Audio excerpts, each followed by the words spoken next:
Hello दोस्तों, आज की कहानी में हमारे जीवन की बहुत बड़ी सीख है। तो कहानी पूरी जरूर देखिए। तो चलिए शुरू करते हैं। प्रतापनगर एक बहुत ही संपन्न राज्य था। वहां के राजा बहुत ही प्रतापी थे और प्रजा का पूरा ख्याल रखते थे। राजा ने पूरे जीवन प्रजा की मन से सेवा की थी, लेकिन अब वह बूढ़े हो चले थे, तो मन में बड़ी दुविधा थी कि उनके बाद राज्य को कौन चलाएगा। राजा साहब के 3 बेटे थे। अब तीनों ने एक ही गुरु और एक ही विद्यालय से शिक्षा ली थी, लेकिन राजा ये निर्णय नहीं कर पा रहे थे कि कौन राज्य के लिए सबसे अच्छा उत्तराधिकारी है। अब राजा ने तीनों बेटों की परीक्षा लेने की सोची। एक दिन राजा ने सुबह सुबह सभी पुत्रों को बुलाया और उन सबको एक एक बोरी गेहूं देते हुए कहा कि मैं और तुम्हारी माता तीर्थ यात्रा पर जा रहे हैं। हमें वापस आने में 1 वर्ष से भी ज्यादा लग सकता है। तुम तीनों की यह जिम्मेदारी है कि अपने हिस्से के गेहूं को संभाल के रखना, और जब मैं वापस लौटूं तो तुमको ये गेहूं की बोरी वापस लौटानी है। ऐसा कहकर राजा और रानी तीर्थ यात्रा पर चल दिए। सबसे बड़े बेटे से सोचा, ये गेहूं की बोरी पिताजी को वापस लौटानी है तो इसे मैं तिजोरी में बंद कर देता हूं। जब पिताजी आएंगे तो वापस दे दूंगा।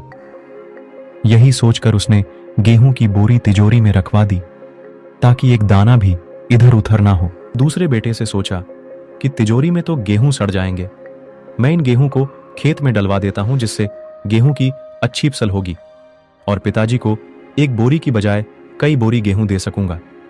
अब उसने ना गेहूं के लिए अच्छा खेत देखा और ना ही अच्छी उपजाऊ जमीन देखी और ना ही खेत की घास फूस को साफ कराया। बस ऐसे ही एक बंजर जमीन पर गेहूं डलवा दिए और कभी उनकी देखभाल करने नहीं आया। उसे लगा कि अब अपने आप फसल आ जाएगी। तीसरा बेटा ज्यादा समझदार था। उसने अपने मित्र के साथ मिलकर एक अच्छा खेत देखा जो बहुत उपजाऊ था। फिर उसकी मिट्टी बदलवाई, वहां घास फफूस की सफाई कराई और फिर विधि अनुसार गेहूं के दाने खेत में बो दिए। पूरी लगन और मेहनत से खेत की हिफाजत की, समय पर खाद पानी सब कुछ दिया। साल भर बाद पहली फसल आई। उसने फिर से उसे बोया, फिर और अन्न उपजा।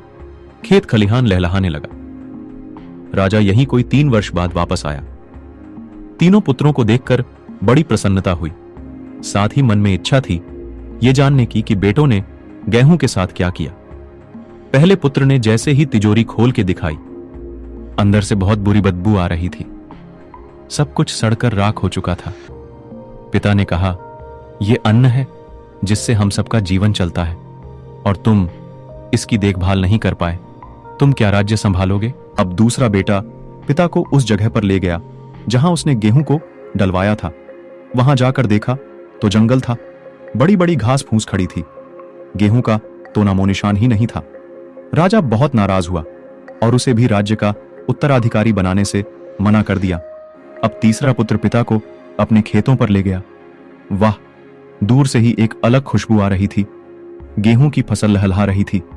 चारों तरफ हरियाली और जीवन था और उस खेत से 50 बोरी से भी ज्यादा गेहूं उत्पन्न हो चुका था और आज भी खेत में फिर से फसल खड़ी थी।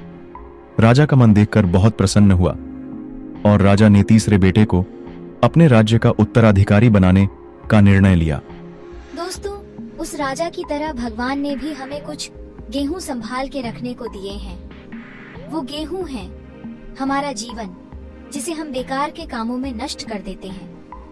ईश्वर ने जीवन दिया कि दुनिया का विकास करना, आपने ज्ञान को बढ़ाना और उसे बांटना, लेकिन हम अज्ञानी लोग इस जीवन को सड़ा देते हैं और अंत समय जब ईश्वर पूछता है कि जीवन में क्या किया, तो जवाब होता है शून्य, कुछ नहीं। अपने मन की जमीन को साफ करिए, उसमें जो घास फूस है वो हटाइए। मन में जो ईर्ष्या, गुस्सा और व्यसनों को हटाइए और अच्छाई के बीज बोइए। फिर ईश्वर आपसे बेहद खुश होंगे।